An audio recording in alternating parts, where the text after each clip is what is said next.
Never Say Never by Natasha Jonigan, Chapter 29. It's been over 48 hours and the media was still camped outside my home. Ron and I walked around like complete strangers. He was advised by his publicist not to leave the house until advised. Over and over, Ron apologized to me. He even dropped a tear or two, which didn't affect me. My past was being brought up in the media. My ex husband, Mark, was being bombarded by the press, which he didn't speak to. One night, a reporter waited for him outside his job. Mark covered his face, avoiding all questions, and got inside his car. TMZ was giving all women, including me, an unwanted spotlight.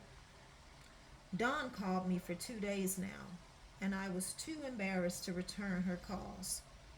Kevin also called and texted me numerous times. Deciding to return one of his text messages, I told him I was fine and I'd be in touch.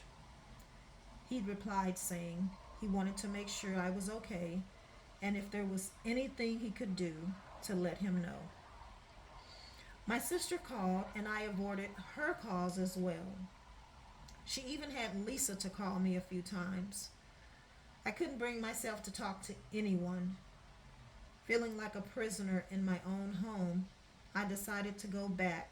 I decided to go to the backyard for a little peace and quiet. Mama had a rocking chair on the back porch where she meditated and read her Bible. I sat in the rocking chair and immediately I could feel her presence. A calm came over me that I hadn't felt in days. Laying my head back to relax, I heard something moving in the bushes. I looked over to my right and then left, and no one was there. The backyard had a privacy fence, so I wasn't worried about reporters, but I kept hearing something rattling in the bushes. Trying to shake it off, I closed my eyes and put my head back. I heard the sound again and immediately opened my eyes. In my neighbor's yard, a man was taking pictures of me from the huge oak tree. Our eyes met as I yelled at him and cursed every word I was becoming accustomed to. Not being able to catch a break, I went back inside the house. Ron was in the kitchen on his cell phone. I walked right past him like he wasn't there. Asia, we have to talk about this. All I want to know is when you are leaving. Asia, I love you and I'm ready to go public about our relationship. What can I do to prove to you that you are the only one?